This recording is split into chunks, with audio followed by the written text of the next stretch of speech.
Salam dostlar, biz bugün fizika fənnindən bir video çəkəcəyik. Həmişə video çəkildik, amma neçə vaxtdır ki, dərslərə ara vermişik. Yəni, mənim dərsimin çox olduğu üçün, yəni video vaxt qalmamışdı deyə mən çəkəmirdim. Yəni, bununla əlaqəlidir. İnşallah biz bugündən başlayıb videolar davam edəcək. Demək, biz yenə bugün fizika fənnindən davam edəcək. Bugünkü dərs yolun və yola görə sürətin qrafik təsviridir. Yəni, yolun və yola görə sürətin sürət qrafiki çəkəcəyik. Yəni, biz düz xəttə bərabər sürətli hərəkətdə yol və sürəti qrafik vasitəsilə təsvir edəcəyik. Gəlin, vaxt itirmədən keçək dərsimizə. Uşaqlar. Və yolun yola görə sürət qrafikində. Uşaqlar, yəni biz bildiyimiz kimi düz xəttə bərabər sürətli hərəkətdə sürət zamandan asılı olmur. Yəni, zaman keçəndə sürət dəyişmir.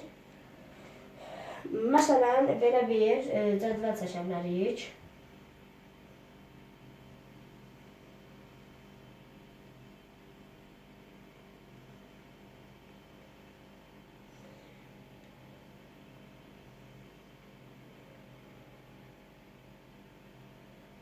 Bir xət, iki xət, üç xət, dörd xət. Demək, biz dediyimiz kimi düz xəttə bərabər sürətli hərəkətdə sürət zamandan asılı olmur. Gəlin, bunu yazaq. Elə bir ki, bunu sübut edəşləyik. Niyə asılı olmur və sürət niyə dəyişmiş? Bildiyimiz kimi də düz xəttə bərabər sürətli hərəkətdə sürət konstanta bərabər olur. Yəni, sürət dəyişmir, sürət sabit qalır. Məsələn, zaman 0-dır. Məsələn, sürətdə 20-dir. Yəni, heç gedməmişik də, belə deyil. Sonra, məsələn, demək, 1 saniyə gedirik, amma sürət dəyişmir, yəni 20 ilə gedirik.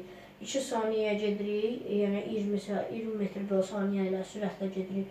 3 saniyə gedib çatırıq, məsələn, olsun 3 dəqiqə gedib çatırıq, bir də 20 metr böl saniyə gedib çatırıq. Yəni, sürət dəyişmir, yəni sürət konstanta bərabər olur.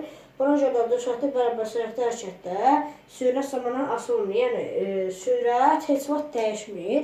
Yəni, zaman keçəndə sürət dəyişmir. Məsələn, biz bunu vaxt itirmədən bunu bir qrafik kimi təsvir edə bilərik. Məsələn, yolun zamandan asılı qrafiki.